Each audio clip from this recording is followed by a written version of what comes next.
Let's take the reverse, the virtuous one who then falls prey to the dark side. Yeah. How do we see that happen? Oh, in my book, The Power of the Dark Side, I came up with, I think it's about a dozen, what I call the lure of the dark side. And sometimes, let's see, one of them is sleeping with the enemy. You know, sometimes it's just not a good idea to go there, because you start getting drawn more and more into it if you become obsessed with someone who is on the dark side.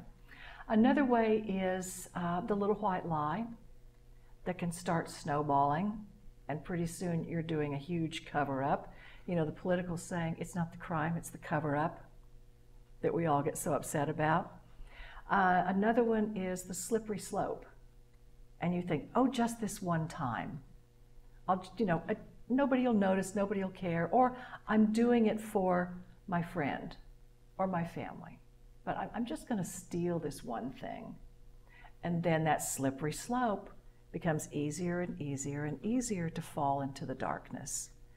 And another one that we see a lot of is drinking the Kool-Aid.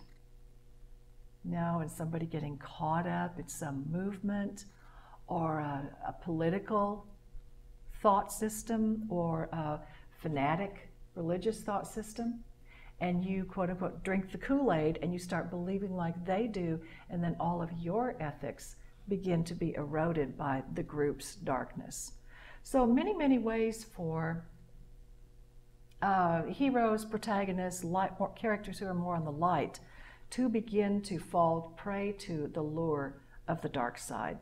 And I think that just in real life, that's one of the benefits to people of a lot of religions, because it gives you the chance to confess what you have done and receive grace, receive forgiveness, because all of us have a dark side.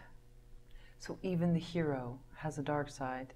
Yes, the hero does have a dark side, and I think what's very good dramatically is to show us what that could be. What is their temptation?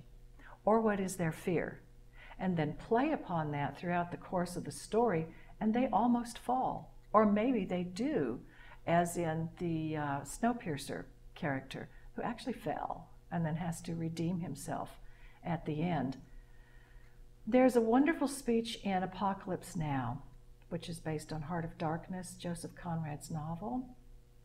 And when Martin Sheen is getting his mission to go kill Marlon Brando, Colonel Kurtz, the general who's giving him the mission says the theme of the story, which is, there is a conflict in every human heart between the light and the dark, between good and evil. And the light does not always win. Sometimes the darkness overcomes what Lincoln called the better angels of our nature. Every man has got a breaking point. And you go, oh, yeah, that's brilliant. And so that's what we want to see in our characters. Even we want to know somewhere in the story that they have that moment, that pivot moment, when they could go down that road. And we should see that they are sorely tempted to do so.